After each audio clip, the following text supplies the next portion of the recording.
Why youth? Lively हो, जो इस कॉन्सेप्ट को समझे, जो हमारे टेस्ट के साथ घुल मिल सके। क्या क्या चीजें सर्व कर रहे हैं? इटालियन है, क्वांटी है और चाइनीज है।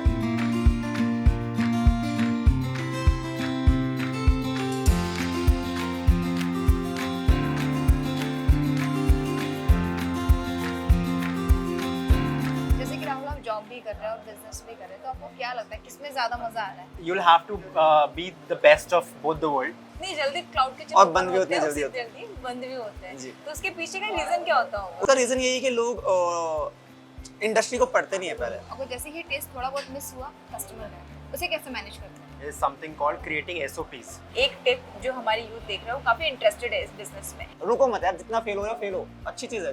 नमस्कार, आदाब, सत श्री अकाल। This is Kiran, freedom app business Hindi में आप सभी का बहुत बहुत स्वागत है। तो ऐसे ही एक बिजनेस को कवर करने के लिए हम आप पहुंचे हैं गौर सिटी 1 नोएडा में, जहां हम मिलेंगे यूथ ऑफ कैफे के 2 ओनर से और जानेंगे कि इन्होंने किस तरह अपना बिजनेस शुरू किया, कितना इन्वेस्टमेंट हुआ, किन किन चीजों की परेशानियों को उन्हें फेस करना पड़ा। तो वक्त जाया ना करते हुए चलिए मिलते हैं इस कैफे के owners. Hi Aman, hi Rahul, welcome to Freedom app business Hindi. Thank you. तो जैसा कि आप सब देख रहे हैं कि मेरे साथ बैठे हुए यूथ ऑन कैफे के ऑनर्स, तो सबसे पहले जानना चाहूंगी राहुल से कि why youth on? So youth on, जैसे कि नाम बहुत ही ऑन पॉइंट है, यूथ को टारगेट करते हुए हमने ये बिजनेस सोचा है। सभी जानते हैं कि सारी इंडस्ट्री की परचेजिंग पावर जो है वो शिफ्ट हो रही है। अभी यूथ है जो डिसीजन ले रहा है। आप किसी भी इंडस्ट्री में बात करें, घर में कोई भी चर्चा हो, पैसा जो खर्चने की बात आती है वो यूथ के पास ज़्यादा पावर शिफ्ट होती जाती है। तो हमारा टारगेट भी वही है। हम भी चाहते हैं कि हम ऐसी जगह शुरुआत करें, ऐसी टारगेट ऑडियंस शुरुआत करें जो लाइवली हो, जो इस कॉन्सेप्ट को समझे, जो हमारे टेस्ट के साथ घुल मिल सके। That's why youth on. तो इस अगर कैफे में अगर मैं देखूं तो आप क्या क्या चीजें सर्व कर रहे हैं? सो अभी हमारे पास इटालियन है और क्वांटी है और चाइनीज है पूरा। नॉर्थ इंडिया हम लोग डालने वाले हैं अगले कुछ महीनों में। और आगे जाके एक हमारा सिर्फ और सिर्फ जिम फ्रिक्स जो होंगे उनके लिए हेल्दी पूरा एक मेन्यू आएगा, ईट हेल्दी के नाम से।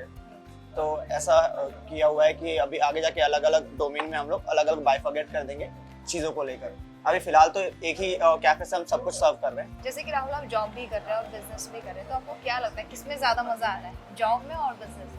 I think very good question. I think everybody wants to know. I think जो भी 8 घंटे की नौकरी 9 घंटे की नौकरी कर रहा है, उसका आधा दिमाग यही सोचने में लगा जाता है कि मैं कहीं टाइम वेस्ट तो नहीं कर रहा हूँ, मुझे अपने बिजनेस पे काम करना है चाहिए। But I will be very fair, जो चीज़ आपको कॉर्पोरेट सिखा सकता है एज एन ऑर्गेनाइजेशन कैसे मूव करना है, वो कहीं ना कहीं आप फेल हो जाते हो जब आप सिर्फ बिजनेस से शुरू करते हो, राइट? तो एक ऑर्गेनाइजेशन किस तरह से डिसीजन लेता है, एक ऑर्गेनाइजेशन कैसे सोचता है, उसका ग्रोथ प्लान क्या होता है, स्ट्रैटेजी क्या होती है, ये आप ऑर्गेनाइजेशन में घुसकर ही पता कर सकते हो। So if youth is listening through youth on, then I would like to say that I think you will have to be the best of both the world. तो आपको यहाँ से लर्निंग लेके जब आप बिजनेस में उतरेंगे तो आपके पास ज़्यादा नॉलेज होगी, ज़्यादा एक्सपीरियंस होगा। तो यहाँ पे वो मिश्रण देखने को मिल रहा है, Correct. एक कॉर्पोरेट का है और एक एंटरप्रेन्योर है, तो दोनों ने मिक्स करके अपना यूथ ऑन कैफे शुरू किया। तो अमन, जैसे कि राहुल ने बताया कि आपका 16 आवर्स आपका कैफे चलता है, तो आप किस तरह मैनेज करते हैं अपने एम्प्लॉइज को? पहली चीज़ 16 hours is for customers. Okay. हमें 16 आवर्स नहीं होता। लाइक मैं आज सुबह 6 बजे गया हूँ घर पे, ठीक है? तो इट्स लाइक कि आपको पता नहीं होता। देखिए कभी 4 बजे तक अगर ऑर्डर नहीं बजे, फिर भी बंदे को बैठना है, अचानक से 4 बजे 10 ऑर्डर बज जा रहे हैं, ठीक है? फिर वो 6 बजे तक खिंच रहा है, तो वो चीज़ है। दूसरी चीज़ मैंने अभी स्टार्टिंग में बोला था कि when you are dealing with labour class ना, बहुत दिक्कतें आती हैं, क्योंकि सी आप एजुकेटेड लोगों को ना बहुत चीज़ें हैं। लाइक मैं अगर ओनरशिप के हिसाब से बताऊँ तो you can just tell them कि भाई तेरे को मैं निकाल रहा हूँ, फायर कर रहा हूँ, तो ना बहुत डरते हैं कि भाई मेरे CV पे आ जाएगा, वो आ जाएगा। आप कभी इनको बोलो, वो ऐसे रखेंगे, ये रहा तेरा कपड़ा, मैं जा रहा हूँ, विद इन ए सेकेंड वो जॉब छोड़ देंगे। तो आपको हाश भी नहीं होना, या अगर आप हाश भी हो रहे हो तो कितने तरीके से आप उसको टैकल कर रहे हो, वो चीज़ें भी देखनी है। प्लस फिलहाल अगर हमारे बारे में बताओ तो हमारे पास 4 अभी स्टाफ है, जिसमें से 1 कैशियर है और बाकी 3 जो है वो किचन संभालते हैं। शिफ्ट वाइज होता है, ऑब्वियस सी बात है, क्योंकि 16 घंटे चला रहे हैं अगर, तो एक बंदा नहीं कर सकता। तो हमने शिफ्ट डिवाइड करके रखी हुई है, जिसमें से एक जो बीच वाला बंदा है वो दोनों को साथ कर देता है, और सुबह एक बंदा है मेन शेफ है और रात में एक मेन शेफ है, बीच में एक हेल्पर है जो दोनों को, जो हमारा पीक आ रहा है जैसे कि दोपहर के 12 बजे कुछ शुरू होता है और रात के 10 बजे तक जो यहाँ पे बैठने वाला क्राउड है, तो वो बंदा उस टाइम तक दोनों शेफ़ की हेल्प कर देता है। बाकी अकेले अकेले वो लोग संभाल लेते हैं क्योंकि 12-1 बजे से पहले ज़्यादा कुछ क्राउड नहीं होता, और रात में 12 के बाद वो सिर्फ ऑनलाइन डिलीवरीज होती हैं ज़्यादातर, तो वो हो जाता है मैनेज। अगर जब आपने बिजनेस शुरू किया तो इसमें हम देखें कि इन्वेस्टमेंट कितना रहा होगा? सी अगर आप कैफ़े के हिसाब से सोच रहे हो है तो थोड़ा सा कॉस्टली पड़ जाता है ना, आपको 8 to 10 lakhs खर्च करना पड़ेगा minimum. But if you are thinking of cloud kitchen, आप बहुत ही नॉर्मल कॉस्ट में कर सकते हो, लाइक 1 lakh मैक्सिमम। उसमें आपको किचन के सारे यूटेंसिल्स आ जाएंगे। Don't go for new one, like बहुत लोग ये करते हैं, जाते हैं नया खरीद लेते हैं, वो कॉस्टली पड़ेगा। बहुत सारे मार्केट है, वहाँ पे जाइए, सेकेंड हैंड किचन का पूरा सामान लीजिए, 60-70 हज़ार में वो आ जाएगा। 10 से 15 हज़ार में आप हर जगह पे ऑन बोर्ड हो जाओगे, स्विगी और जोमेटो पे, और आपको बाकी कुछ नहीं करना। एक सैलरी जो भी आप बंदे को रखोगे, उसकी सैलरी और रॉ मटेरियल, इतने का ही खर्चा है और कुछ खर्चा नहीं है उसमें। तो अगर उसमें प्रॉफिट देखें, मार्जिन देखें, तो कितना % का रहता होगा? सी वैसे ना एक मिथ बना हुआ है कि रेस्टोरेंट में 30% का रॉ मटेरियल है, 70% मार्जिन है, बट ऐसा नहीं होता। लाइक अगर आप ढंग से नहीं चलाओगे तो ऑब्वियसली आप बर्न भी कर सकते हो, बट अगर आप ढंग से चला रहे हो तो take a normal of 50% you can make it, apart from बाकी का जो आपका खर्चा है। बट क्लाउड किचन में वो खर्चा होगा नहीं आपका रेंट के अलावा, तो लेट्स से कि 40% आपका मार्जिन आप घर पे लेके जा सकते हो। जैसे कि देखते हैं क्लाउड किचन बहुत ओपन तो बहुत फटाफट होते हैं जी। जितनी जल्दी क्लाउड किचन और बंद भी उतनी जल्दी होते हैं, बंद भी होते हैं जी। तो उसके पीछे का रीजन क्या होता होगा? उसका रीज़न यही है कि लोग इंडस्ट्री को पढ़ते नहीं है। पहले मैंने बोला ना कि आपको कितना भी अच्छा आप खाना बना लो, आपको 5 स्टार रेटिंग नहीं मिलेगी, लेकिन आप एक गलती करोगे ना, आपको 1 स्टार मिल जाएगा। लोगों के साथ दिक्कत ये है, लोगों को लगता है कि भाई बहुत ईजी टास्क है, खुद बना के दे दिया, या फिर किसी एक को ऐसे को ला पैसा बचाने के चक्कर में कि यार एक बंदा 25,000 मांग रहा है, मैं 15,000 वाले को लाता हूँ, बनाना तो उसको वही है, वो बना के दे देगा। ऑर्डर्स आपके शुरुआत में जाएंगे, कस्टमर्स नाराज़ होंगे, 1 स्टार रेटिंग आएगी, आपको रिफंड पे रिफंड जाएगा, आपके पास पैसे कुछ नहीं होंगे, आप रोज़ बर्न कर रहे हो क्योंकि रॉ मटेरियल तो आपका खर्च हो रहा है, रेंट आपका जा ही रहा है। तो एट लास्ट पे वही होता है कि भाई 3-4 महीने में उनको बंद करना पड़ जाता है। एंड यही मेन रीज़न है, एक तो स्टाफ को मैनेज ना कर पाना और रॉ मटेरियल को मैनेज ना कर पाना, यही 2 पेन पॉइंट्स है रेस्टोरेंट लाइन के, बाकी कुछ नहीं है। आपको स्टाफ, उसके टेस्ट और रॉ मटेरियल, ये आपने अगर तोड़ निकाल लिया तो आप बढ़िया सा बूम कर सकते हो। जैसे कि अमन ने बताया, लेकिन इसके बाद एक सवाल और आता है कि स्टाफ को कैसे मैनेज करते हैं। स्टाफ मैनेजमेंट बताया, लेकिन अगर कल को कोई स्टाफ चला जाए तो टेस्ट का कैसा कंट्रोल रहता है? क्योंकि यूजली ऐसा होता है कि अगर हमारे पास कोई कस्टमर आया तो वहाँ टेस्ट के लिए आता है, अगर जैसे ही टेस्ट थोड़ा बहुत मिस हुआ कस्टमर का, उसे कैसे मैनेज करते हैं? आई थिंक ये प्रॉब्लम है सारे ही ओनर्स फेस करते हैं। आप एक छोटा कैफ़े चलाते हो, आप एक स्ट्रीट वेंडर हो, आप एक वैन चलाते हो, या फिर आप एक बड़ा रेस्टोरेंट चलाते हो, maintaining that taste for that returning customer specially is very important. तो आई थिंक हमने भी वही अप्लाई किया जो इंडस्ट्री का नॉर्मल बनता जा रहा है, is something called creating SOPs। आप एक स्टैंडर्ड प्रोसीजर्स क्रिएट करते हैं सारी चीज़ों के, जिसमें कि आप मेजर करते हैं सारी इंग्रेडिएंट्स की क्वांटिटी। वो बहुत ही छोटे स्केल पे होती है कि अगर आप ये पिज़्ज़ा खा रहे हैं तो इस पिज़्ज़ा का जो बेस बना है, इसमें हमें कितना मैदा चाहिए या इसमें कोई और इंग्रेडिएंट कितना चाहिए। अगर हम इस पर कोई टॉपिंग डाल रहे हैं तो उस टॉपिंग को भी नाप के डाला जाए।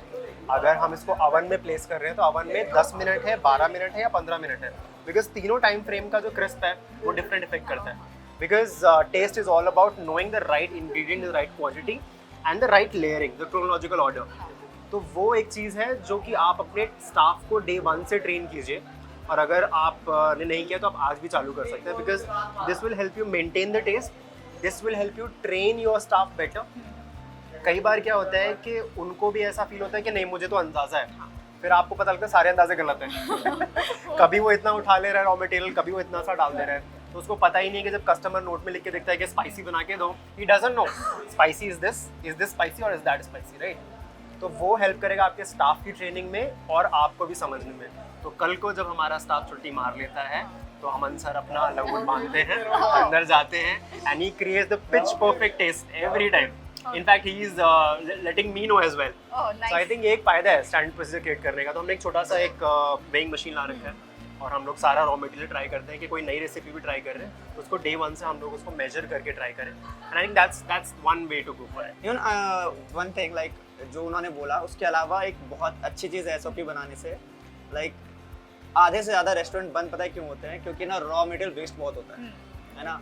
और जब आप SOP बना देते हो तो बहुत सारी एप्लीकेशंस हैं, जैसे कि सबसे ज़्यादा जो चलता है पेट पूजा चलता है रेस्टोरेंट लाइन में। तो पेट पूजा पे ना ऑप्शन है कि आप हर एक इंग्रेडिएंट जो आपके डिश है उसका इंग्रेडिएंट लिख दो मेजरमेंट के साथ, एंड डे एंड पे ना आपके जितने ऑर्डर्स डिलीवर हुए हैं उसके हिसाब से कितना सामान क्या खर्चा हुआ है ना वो अपने आप आपके पास आ जाएगा।